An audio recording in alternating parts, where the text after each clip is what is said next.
Assalamualaikum warahmatullahi wabarakatuh. Waalaikumsalam warahmatullahi wabarakatuh. Masih lemes. Ya, Kayaknya puasa nih. Mademen. Ini masih lemes nih. Gajian udah. THR boleh lagi ya enggak? Besok mau liburan. Lagi ngikut bulan katanya. Trending topik bulan. Baik, saya ulangi lagi semangatnya. Ramadan akan berlalu, tapi semangatnya jangan menghilang. Setuju? Setuju. Bagus. Assalamualaikum warahmatullahi wabarakatuh. Waalaikumsalam warahmatullahi wabarakatuh. Alhamdulillah, cakep. Yang memberi salam, yang mengucapkan salam, wah, titik demi titik dihapuskan dosanya. Amin. Amin. Doanya dikabulkan oleh Allah Subhanahu wa taala. Amin. Utang-utangnya dibayar. Amin. Bayar sama siapa kita? Kira-kira kita sendiri kayaknya. Baik, alhamdulillah wa syukurillah wassalatu wassalamu ala Rasulillah sallallahu alaihi wasallam. Amma ba'du. Pertama-tama marilah kita panjatkan puji syukur kita kepada Allah Subhanahu wa taala hingga ke puasa berapa ini? 27 ya? Ya. 27 kita masih diberikan bermacam-macam nikmat dan nikmat-nikmatnya tak terhitung oleh Allah Subhanahu wa taala sehingga kita dapat menghadiri kajian kali ini bersama Ustadz ganteng kita, Ustadz Yahya Al-Zikir SAG, dengan nanti temanya ciri-ciri umat Rasulullah sallallahu alaihi wasallam. Serta salawat dan salam kita senantiasa silakan kepada Nabi kita Muhammad sallallahu alaihi wasallam, keluarganya, sahabatnya, pengikutnya, dan insya Allah kita ini sebagai pengikut hingga akhir hayat.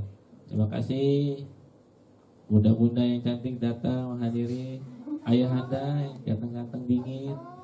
Semangat ya, meskipun ini kajian terakhir di bulan Ramadan ini, tetap dong harus tunjukin semangat kita, ya kan? Jangan mau kalah sama yang di luar sana. Baik, sudah siap semua ya? Marilah kita awali dengan baca basmalah. Bismillahirrahmanirrahim. Kepada Ustadz Yahya Al-Zikir Sakit, silakan. Kita waktu. Ada tanya jawab sebelumnya.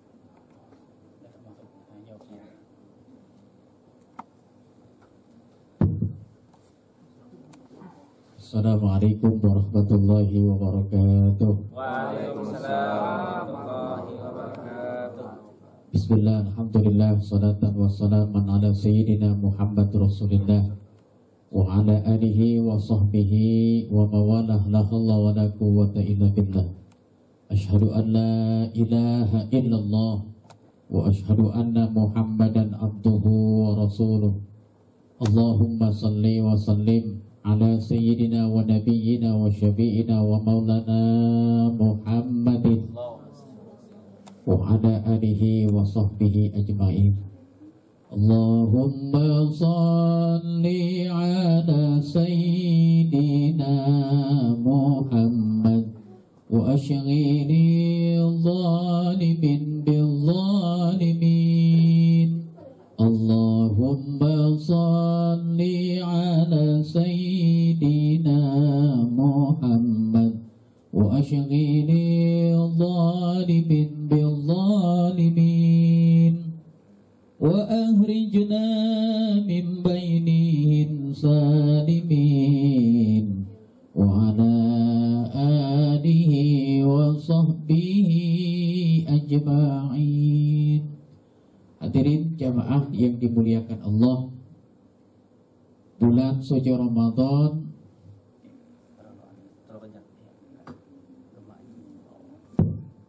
tes. Ini pentingan. Bulan suci Ramadan, bulan dikabulkan setiap doa dan keinginan. Mudah-mudahan tolong diaminkan kita semua yang hadir pada kesempatan hari ini, pada kesempatan siang ini. Allah ampuni dosa kita. Amin. Allah panjangkan umur kita. Amin. Allah sehatkan badan kita. Amin. Lemes amat amin ya.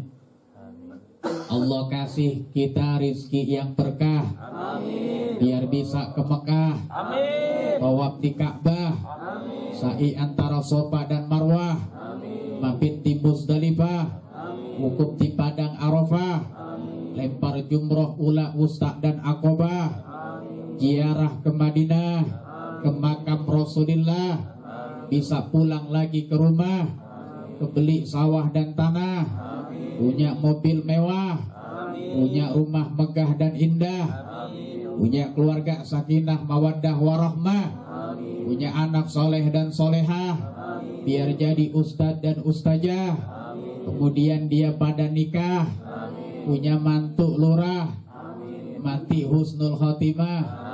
Alhamdulillah. Udah panjang banget kayaknya itu. Ya udah nggak kelar dah. Hadirin jamaah yang dimuliakan oleh Allah, salah satu fadilah keutamaan baca sholawat seperti yang saya baca di awal itu, pengen nanti di akhirat itu kita diaku oleh Rasulullah sebagai umatnya. Man ahabba syai'an aksara zikro, barang siapa yang ngaku cinta tentu akan sering nyebut-nyebut yang dicintai. Maka kalau kita ngaku cinta Rasul, minimal kita baca sholawat kepada Rasulullah Sallallahu Alaihi Wasallam sebanyak-banyaknya, sebanyak-banyaknya. Cuma pertanyaannya, kalau tampang saya kayak begini, tampang bapak-bapak kayak begitu, udah pantas belum diakuin umat oleh Rasulullah? Bu, udah pantas belum? Ibu-ibu nggak ditanya, jadi dia ngomong malu-malu gitu. Pak, kita ngaku umat Rasulullah, cuman perilaku kita, akhlak kita udah pantas belum diaku oleh Rasul? Belum. Kalau bicara pantas atau tidak pantas, cocok atau tidak cocok, maka mesti kita kaitkan dengan Al-Quran, mesti kita sinkronkan dengan ayatnya. Dalam surat Al-Fat ayat 39 dijelaskan, Muhammadur Rasulullah, Muhammad itu utusan Allah. Walladzina ma'ahu asyidda'u 'alal kuffar, dan yang bersama Rasulullah Muhammad itu keras terhadap orang-orang kafir. Jadi ciri pertama kata Quran surat Al-Fat ayat 39, kalau ngaku umat Rasulullah mesti keras terhadap orang kafir. Ibu-ibu kira-kira tahu nggak perbedaan antara keras sama kasar? Bu, perbedaan keras sama kasar? Bapak menyengir aja ini rupanya.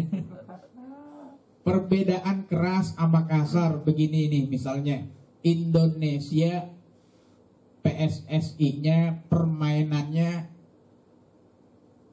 belakang main injek, main tackle, main tendang. Itu kalau itu keras apa kasar?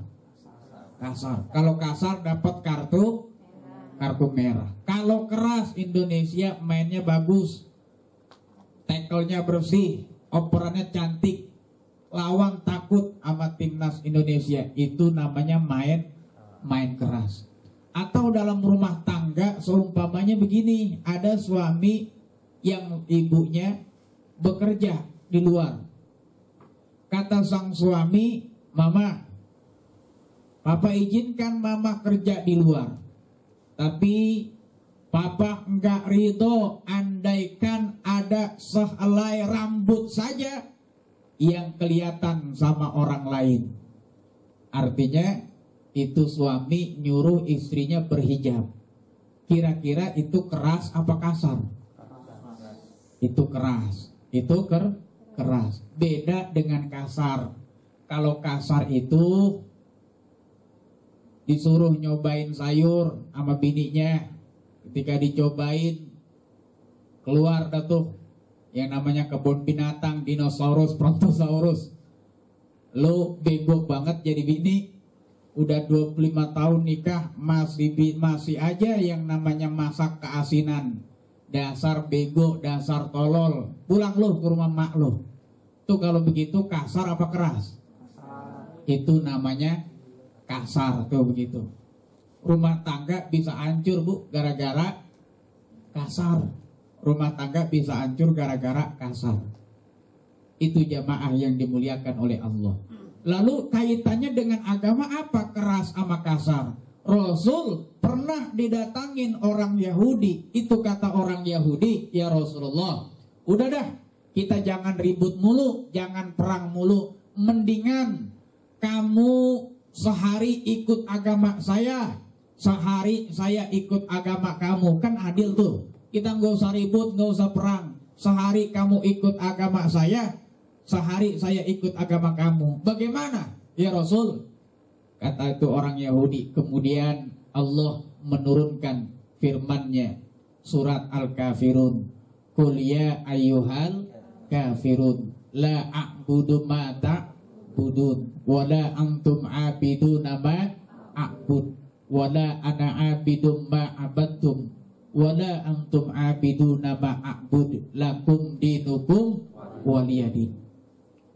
Aku tidak menyembah apa yang kamu sembah. Aku juga bukan menjadi pengikut apa yang kamu sembah.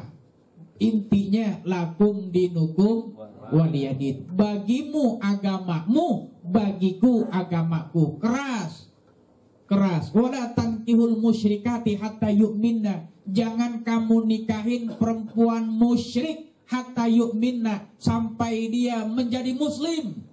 Walaupun dia cantik, kaya, luar biasa, Allah lebih ridho kamu nikahin perempuan yang hitam legam tapi dia muslim, ketimbang perempuan cantik, kaya tapi dia musyrik. Begitu juga jangan kamu nikahin laki-laki musyrik sampai dia beriman. Artinya dalam agama kita ini keras peringatannya. Keras. Tidak ada pernikahan beda agama, kagak ada dalam Islam. Pernikahan beda agama kagak ada. Maka keras ini mesti kita pahamin. Bukan seperti kerasnya kita sama orang-orang Cina di Glodok banyak banget. Kita udah gue sunatin loh, gue sunatin. Kagak. Tapi kerasnya prinsip tentang akidah ini keras.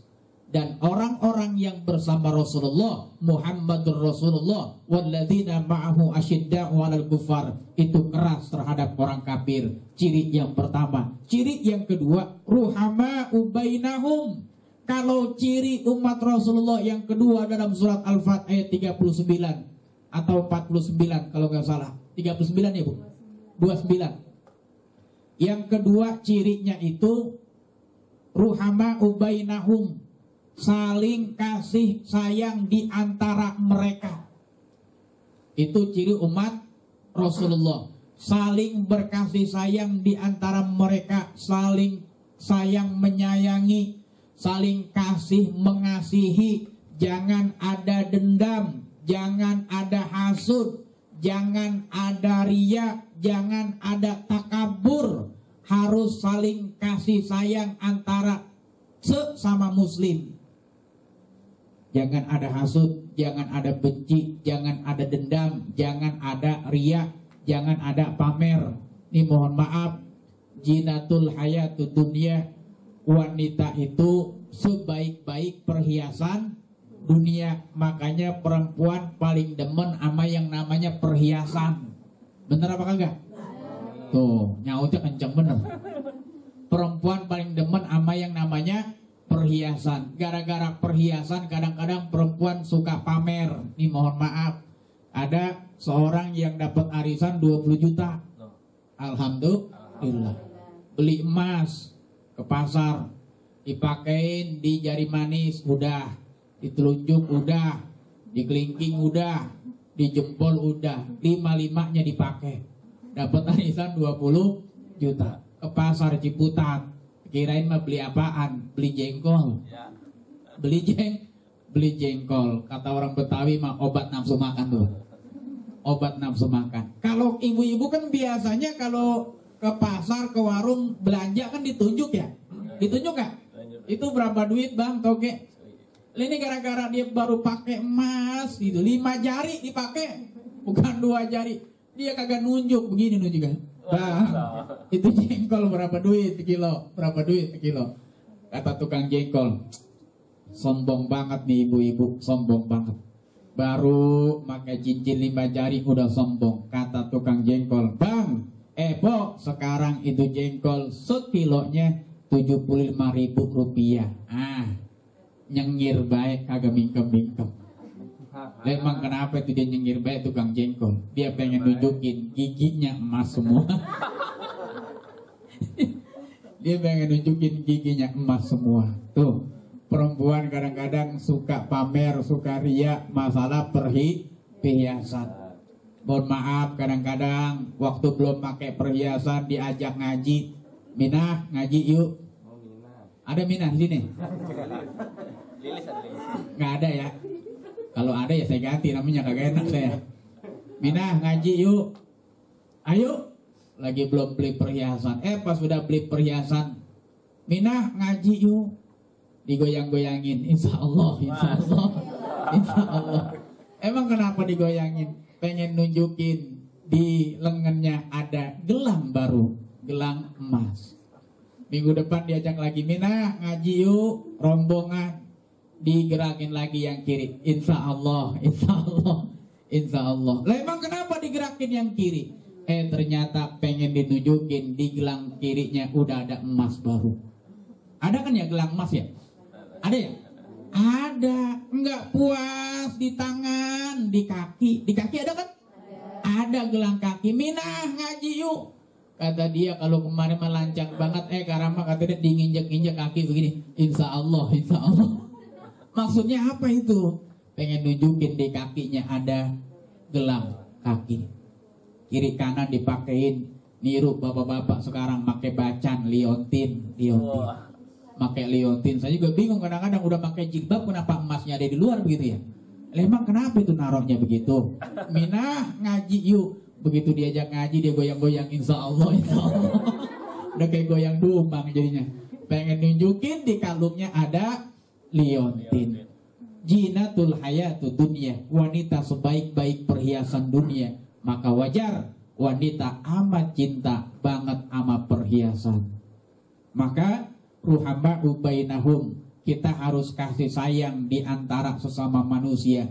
Apalagi ama yang namanya istri, jangan manggil sekata-katanya. Jangan manggil asal goblek aja. Kita mesti manggil itu nyontoh Rasulullah. Rasulullah aja manggil istrinya, ya Humairah, wahai yang kemerah-merahan. Emang Rasulullah bininya putih, jadi kalau malu pipinya kemerah-merahan. Lah kan sekarang udah ada blush on, pakai aja yang medok. Pakai blush on, gitu ya. Kalau kurang medok juga pakai krayon.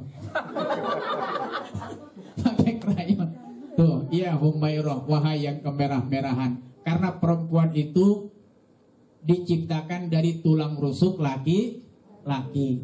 Perempuan itu nggak bisa dikasarin, nggak bisa dikerasin, bisanya dilembutin, bisanya dilembutin. Maka berkata baiklah kepada sesama perempuan. Perempuan mah perasaannya halus, dia mah kalau udah cinta sama laki-laki bisa melebihi cinta kita kepada dia. Betul apa enggak, Bu?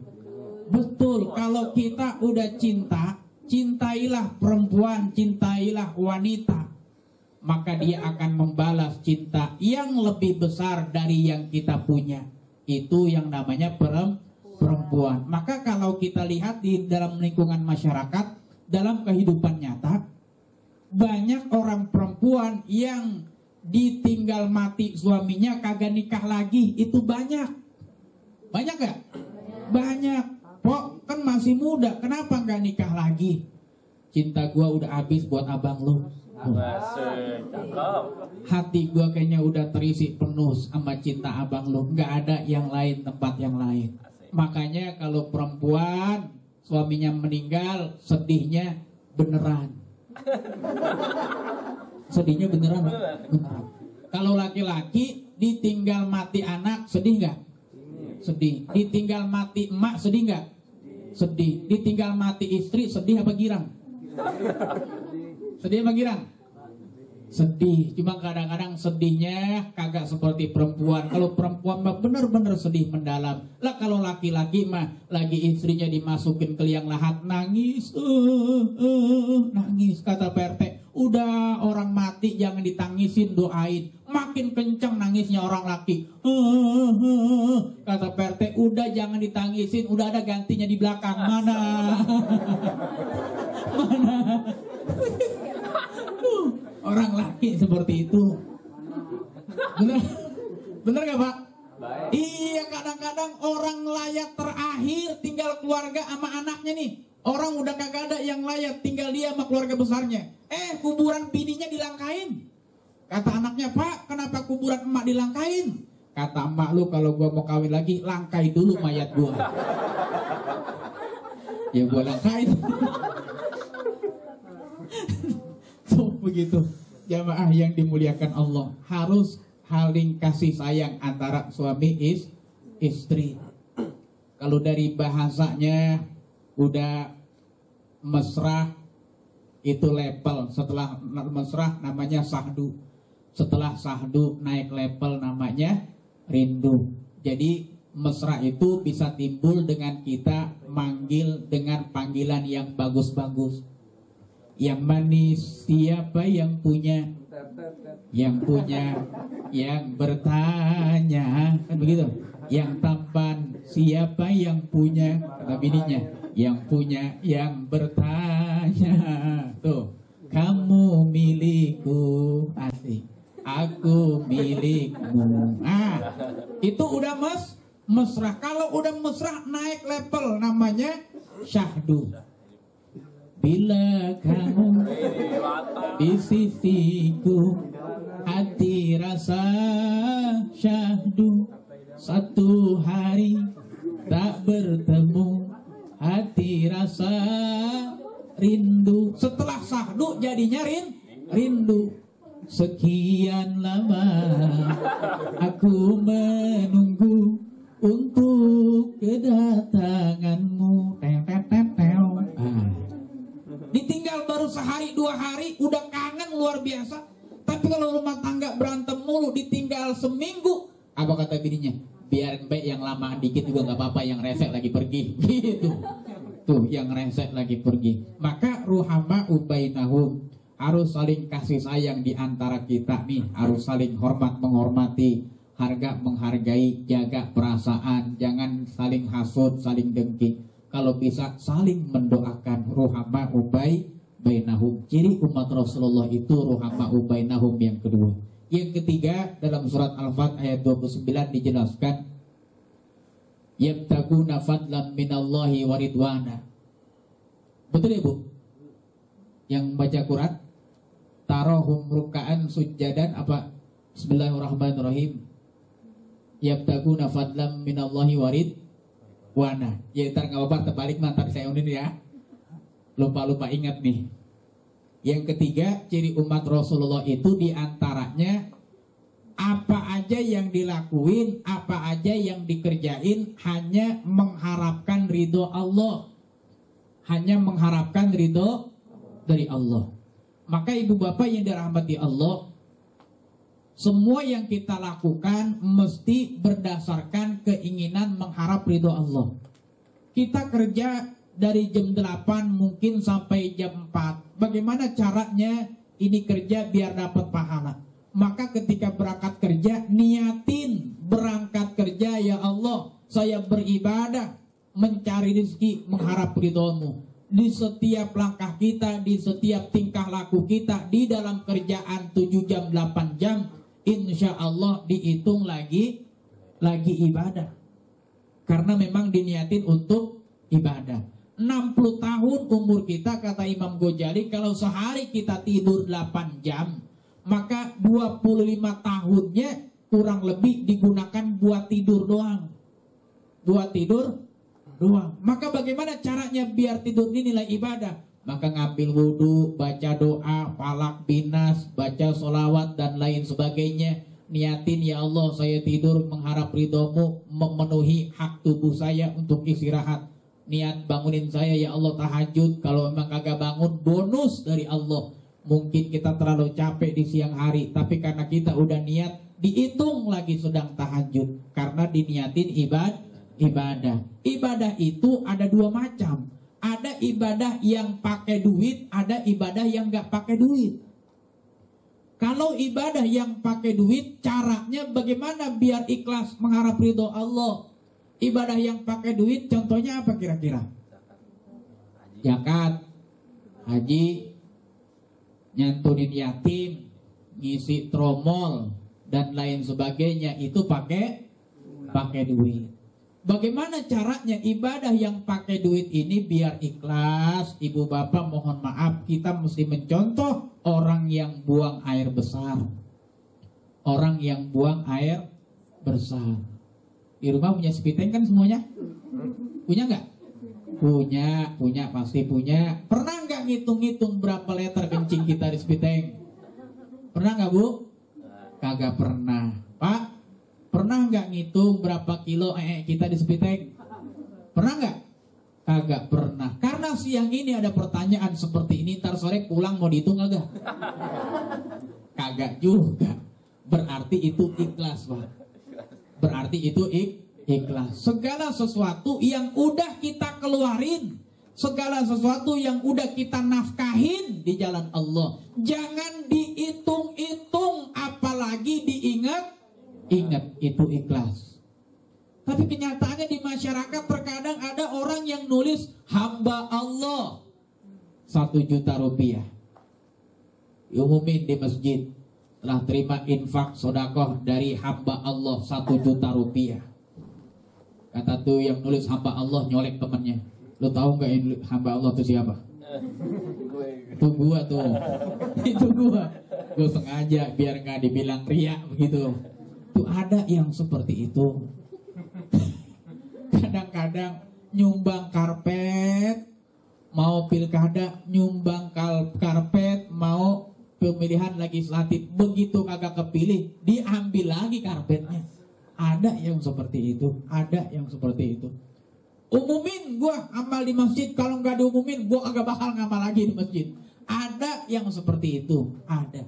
Maka ibadah yang kaitannya dengan duit, ikhlasnya bagaimana? Seperti tadi saya bilang, mesti mencontoh orang yang buang air besar. Segala yang udah kita keluarin, segala yang udah kita nafkahin, jangan dihitung-hitung, apalagi diingat-ingat. Itu yang pertama tuh, kalau ibadah yang kaitannya dengan duit. Kalau ibadah yang kagak pakai duit, apaan Bu kira-kira? Ibadah yang kagak pakai duit? Senyum, ibadah kagak pakai duit. Sholat kagak pakai duit.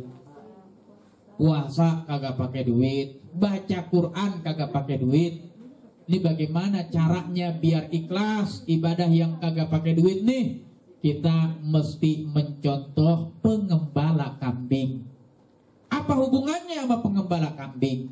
Itu pengembala kambing lagi ngembala kambing ratusan ekor, ribuan ekor. Ketika azan zuhur berkumandang, Allahu Akbar, Allahu Akbar, berhenti dia ngembala kambing, ngambil air wudhu. Setelah ngambil air wudhu, sholat sunnah wudhu 2 rakaat. Setelah sholat sunat wudhu 2 rakaat, dia sholat qobliyah zuhur 4 rakaat. Setelah qobliyah zuhur 4 rakaat, dia sholat zuhur 4 rakaat. Rakaat pertama dia baca Yasin sampai habis. Yasin sampai habis. Setelah sholat zuhur, dia ba'diyah zuhur 4 rakaat. Habis ba'diyah zuhur 4 rakaat, dia tahlil, tahmid, tasbih, doa. Khusyuk luar biasa.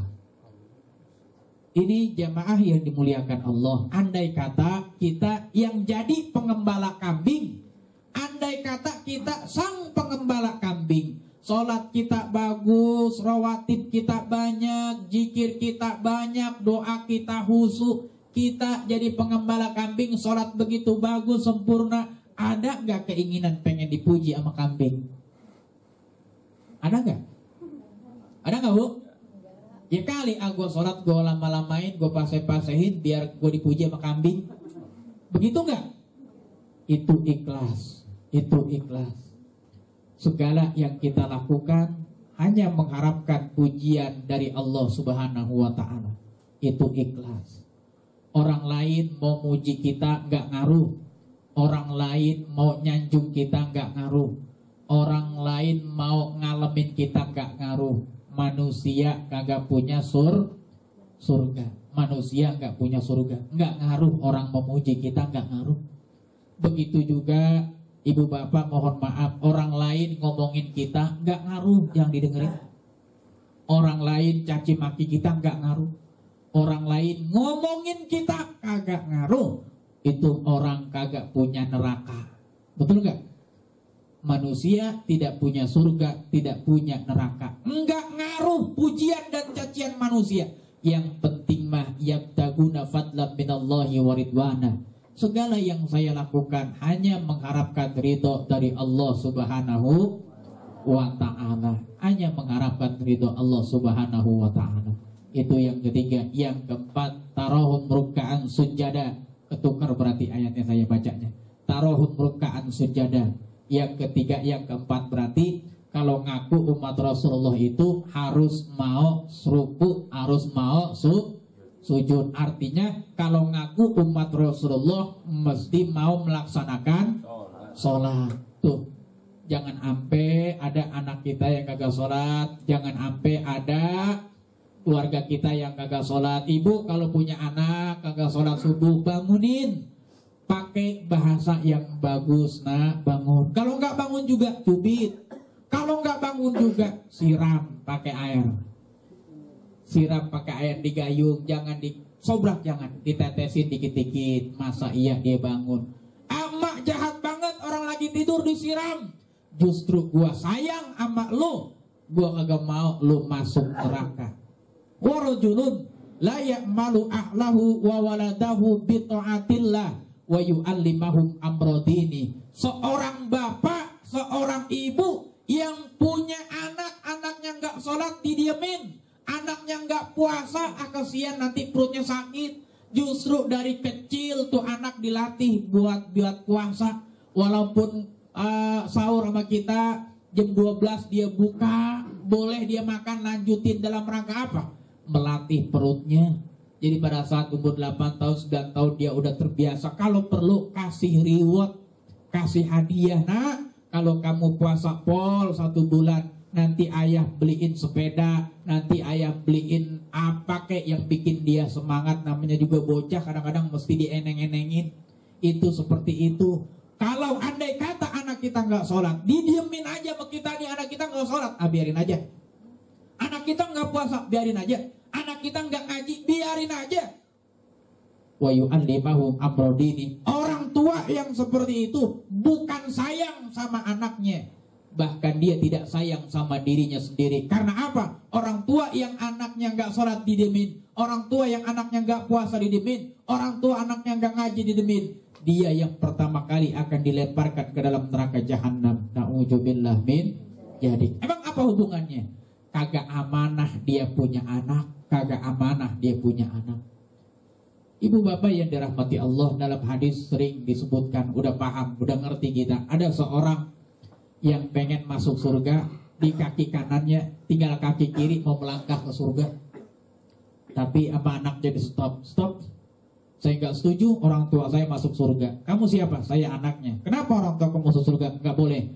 Dia nggak sayang sama saya, dia nggak amanah, dia beribadah, puasa, pergi haji, sholat dan lain sebagainya. Saya mabuk, melacur, judi, nggak sholat, nggak puasa, didiemin aja, nggak pernah ditegur, nggak pernah diomelin, kagak pernah diajarin. Saya nggak itu orang tua saya masuk surga, saya masuk neraka. Terus kamu mau apa? Saya mau orang tua saya dimasukin neraka duluan karena dia nggak amanah punya anak. Kata mereka, stop.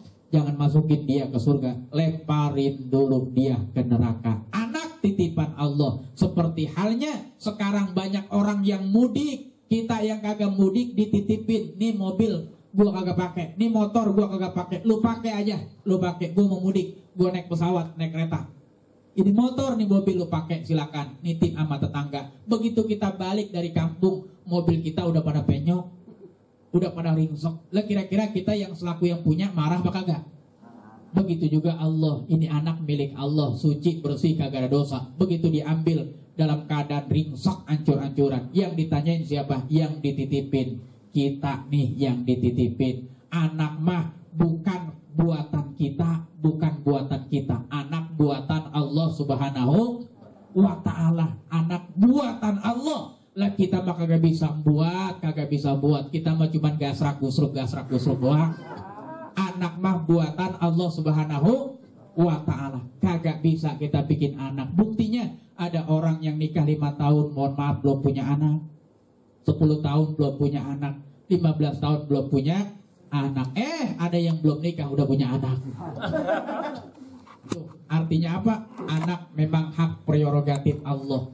Allah yang kasih. Maka mesti sholat. Kita nih selaku orang tua nyontoin anak kita. Itu anjing di alam ruh pernah protes sama Allah. Pernah ngeluh sama Allah, itu anjing, bahasa halusnya. Ya Allah, kenapa engkau ciptakan saya jadi anjing? Ya Allah, najis mugolajo. Jangankan daging, bulu saya haram. Ya Allah, kenapa engkau ciptakan saya jadi anjing? Ya Allah. Kata Allah, jangan khawatir jing. Gimana namanya anjing? Akan aku ciptakan yang sederajat sama kamu. Luar babi. Lah babi protes lagi. Ya Allah, kenapa engkau ciptakan saya jadi babi? Ya Allah, derajat saya sama kayak anjing, najis mugolajo. Jangankan dagingnya, kulit saya, bulu saya haram. Kata Allah, jangan khawatir bi, akan aku ciptakan yang sederajat dengan kamu. Apaan? Yang sederajat sama anjing, sama babi. Manusia yang tidak sholat sama derajatnya kayak anjing, kayak babi. Girang babi sama anjing. Banyak banget teman kita ternyata. Begitu. Jadi yang gak sholat sama kayak anjing, kayak babi. Jadi kalau anak kita kagak sholat, miara babi. Miara anjing laki kagak sholat, ditaikin anjing. Bini kagak sholat, naikin babi. Tapi ini babi rasanya enak juga. Anjur jamaah yang dimuliakan Allah. Ya, tarahum ruka'an sujada. Kalau kita ngaku umat Rasul, mesti mau ruku, mesti mau sujud. Yang terakhir, simahum fi wujuhihim min asari sujud. Yang terakhir, ada tanda sujud di wajahnya. Ada tanda sujud di wajahnya. Maka kita berbaik sangka bagi orang yang ada buletan di jidatnya. Yang hitam-hitam itu tanda dia rajin sujud atau tanda lahir, saya kagak tahu dah. Tapi terkadang ada yang seperti itu.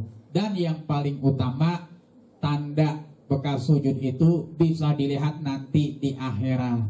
Bisa dilihat nanti di akhirat.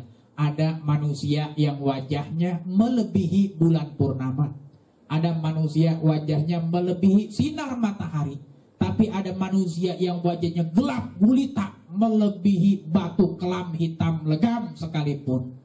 Itu apa itu? Orang yang cahayanya bagai sinar bulan purnama adalah orang yang kena air wudu. Yang kena air wudu. Kata Rasul, ummat yanalaha, kemari wahai umatku, ra'sunal muhadiruna min asaril wudu. Aku tahu wajahmu yang bercahaya wudu. Enggak usah kita teriak-teriak, ya Rasul, aku umatmu, miliaran, ratusan, triliunan orang ngaku begitu. Enggak perlu kita ngaku. Rasul nanti yang manggil-manggil kita, ummat yanalaha, kemari wahai umatku, kemari, aku tahu wajahmu yang bercahaya wudu, kemari ikut barisanku. Jadi orang yang sering wudu, yang sering sholat, ada wajahnya nanti keciri oleh Rasulullah Sallallahu Alaihi Wasallam. Itu saja yang bisa saya sampaikan. Kurang lebih mohon dibukakan pintu maaf yang sebesar-besarnya. Kecik ini beli rambutan. Cukup sampai di sini, kita sambung di lain kesempatan. Ikan hiu warnanya abu-abu. I love you ibu-ibu. Ikan lele, ikan emas, ikan mujair, ikan tawes. Pasti lagi nungguin ya Bu ya. Itu nama-nama ikan. Silakan kalau ada pertanyaan Pak. Baik, terima kasih Ustadz atas kajiannya. Ada 2 pertanyaan untuk Iwan dan Ahmad. Silakan Iwan.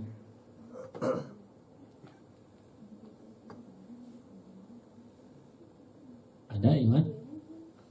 Oh,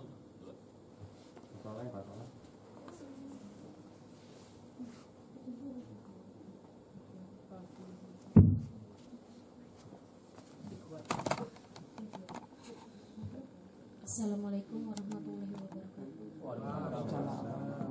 Ini di luar tema Ustaz. Manusia itu kan hidup berpasang-pasangan ya tapi saya ingin menanyakan, jika seorang perempuan yang mendekati laki-laki terlebih dahulu boleh tidak? Jika boleh, saya minta saran caranya seperti apa yang lebih aman dan lebih cantik tentunya, dan doa yang paling mustajab di bulan Ramadan. Terima kasih. Wassalamualaikum warahmatullahi wabarakatuh. Ada lagi? Ada. Assalamualaikum warahmatullahi wabarakatuh. Ustaz, terkait dengan yang poin pertama tadi, harus keras terhadap orang kafir. Kita harus sikap apa jika ada keluarga dekat kita yang nikah beda agama? Yang satu tentu yang muslim, yang satu kafir yang muslim. Bagaimana? Itu saja Pak. Terima kasih. Assalamualaikum. Hadirin jamaah yang dimuliakan Allah, bagaimana kalau Allah sudah nyiptain kita berpasang-pasangan? Bagaimana kalau perempuan yang suka terlebih dahulu kepada laki-laki? Bagaimana caranya yang elok begitu, biar dibilangnya kagak kegatelan begitu ya? Sebenarnya aneh banget Ustaz. Sebenarnya boleh-boleh saja, yang mana aja yang deketin duluan, laki perempuan boleh, perempuan laki boleh. Cuman caranya bagaimana? Caranya mah kalau menurut Islam mah kirim salam sama yang dekat sama dia. Kirim salam sama yang dekat sama dia, sahabat yang dekat sama dia, atau yang mahramnya dia, atau teman kita kirim salam sama dia. Itu cara yang paling dekat. Kita tahu akhlak perilaku dia pun dari teman dekat dia juga kita cari. Nah, bagaimana caranya biar kenalan? Kenalannya kita ajak teman kita, dia juga ajak temannya. Jadi pada saat berkenalan tidak berdua doang, tidak berhalwat, tidak cuma laki sama perempuan doang, tidak. Tapi ada yang mendampingi, baik dari mahram si perempuan ataupun temannya si laki. Setelah itu baru dah yang namanya perkenalan dimulai, entah itu tukeran nomor telepon, entah itu PIN dan lain sebagainya. Tidak dilarang selama itu masih dalam batasan-batasan yang tidak melanggar syariat. Sekedar bangunin, sahur, bangunin, udah makan apa belum begitu ya. Iya. Pengalaman nih ceritanya nih ya. Itu tidak apa-apa. Bangunin tahajud, ngingetin sholat, nggak apa-apa. Kalau orang dulu mah nyatain sukanya ke orang dulu mah gampang banget. Bawain rantang ke rumahnya, bawain rantang. Ini mau lebaran gini ya, bawain parcel lah kita. Ini parcel dari siapa nih? Belum pernah kelihatan. Itu dari si Anu, dari si Anu. Itu udah menunjukkan bahwa kita itu ada kuc-kuc hotahe sama dia, ada rasa sama dia. Tinggal si lakinya itu, masa iya dia kagak punya perasaan kan begitu ya? Ya kalau emang suka, ungkapkan suka. Tapi andaikan tidak suka pun, tentu dengan cara-cara yang baik juga. Cara-cara yang baik juga. Itu cara yang sesuai syariat. Saya kira tidak merendahkan derajat perempuan, walaupun nantinya ditolak ataupun diterima, karena niat yang pertama itu kita silaturahim dulu sama dia. Saling menjajaki kemungkinan. Ya mudah-mudahan ada kecocokan, karena biasanya rasa suka, rasa simpati itu kalau diberikan perhatian lebih. Betul apa enggak perempuan? Perempuan paling suka diperhatiin, paling suka dimanja-manjain. Tuh begitu, paling suka. Maka kalau perempuannya dulu yang suka, ya tunjukkan perhatian kita sama dia. Insya Allah sinyal-sinyal Indosat begitu kuat. Masya Allah. Insya Allah. Itu yang pertama. Yang kedua, berkaitan dengan keras terhadap orang kafir. Bagaimana kalau ada tetangga atau kerabat kita yang nikah beda agama? Sebaiknya sebelum pernikahan itu terjadi dicegah dulu. Sebelum pernikahan itu terjadi dicegah, dikasih gambarannya, dikasih pemaparannya.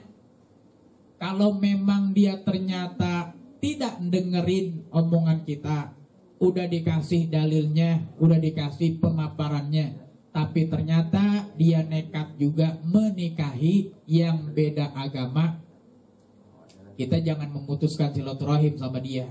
Tetap kita keras, kerasnya itu dalam hal bilangin. Kalau nikah beda agama, Allah nggak ridho. Lu sama juga jinah seumur hidup kalau lu nikah beda agama. Karena pernikahannya kagak sah. Pernikahannya kagak sah karena beda agama. Pernikahannya kagak sah karena beda agama. Bilangin seperti itu. Kalau kita udah bilangin, kita udah jelasin, tapi masih juga dia sebodoh, terserah dia. Sehubungan baik selaku saudara masih tetap kita jaga. Kerasnya itu bukan kita omelin, bukan kita musuhin, tapi keras pada saat memberikan penjelasan pemahaman tentang agamanya. Allah lebih suka lu nikahin yang jelek tapi dia muslim ketimbang yang cakep tapi dia non muslim. Ini tidak bisa diganggu gugat, tidak bisa diotak-atik. Udah Allah jelasin dalam Quran, kagak ada pernikahan beda agama. Mesti di muslimin dulu atau di islamin dulu. Karena sekarang udah banyak kalau non muslim apa wanita muslim dipacari, dihamili, kemudian dimurtadkan. Udah banyak. Dipacarin, dihamilin. Lu mau enggak? Kalau mau nikah sama gua, lu mesti pindah agama. Kalau enggak, gua agak nikahin lu. Gimana perempuan namanya udah hamil duluan. Kadang-kadang pura-pura jadi mu'alaf, pura-pura masuk Islam. Setelah anaknya udah gede, 4 tahun, 5 tahun, punya anak 2, punya anak 3, dia pindah lagi ke agamanya karena memang niatnya seperti itu. Maka ku anfusakum wa ahlikum naro, jaga diri kita, jaga anak-anak kita dulu dah. Jangan sampai kejadian yang seperti itu. Demikian, mohon maaf. Baik, berhubung waktu sudah gimana, nggak ada kan ya? Udah nggak ada aja deh. Baik, saya review juga kajian kali ini ada 5 ciri ya. Yang pertama, keras pada orang kafir, saling kasih sayang di antara mereka. Yang ketiga, mengharapkan hanya ridha Allah Subhanahu wa taala, mau ruku dan sujud, dan terakhir ada tanda sujud di kepalanya. Ini kalau dilihat-lihat nih wajah-wajahnya nih, bapak-bapaknya sama ibu-ibunya tuh cerah-cerah banget gitu ya. Amin. Kena lampu. Baik. Alhamdulillah kali ini selesai dan terakhir pula untuk Kaisar ya. Tahun ini kami sebagai panitia diwakilkan oleh saya Akbar Ramadan. Asik, kalau namanya asik 0855 9546 mengucapkan banyak-banyak terima kasih kepada teman-teman yang telah hadir dari awal hingga sekarang, supportnya kepada kami, dan mohon maaf jikalau panitia ada melakukan kesalahan, kekurangan sana sini ya kan. Dan semoga hari esok akan lebih baik, tentunya dengan kemenangan yang kita nantikan, yaitu Idul Fitri. Dan saya juga mengucapkan mohon maaf lahir batin kalau ada kata-kata salah yang brutal ya. Baik, alhamdulillah kajian kali ini kita akhiri dengan hamdalah. Doa penutup majelis. Subhanakallahumma wa bihamdika asyhadu an la ilaha illa anta astaghfiruka wa atubu ilaik. Wassalamualaikum warahmatullahi wabarakatuh.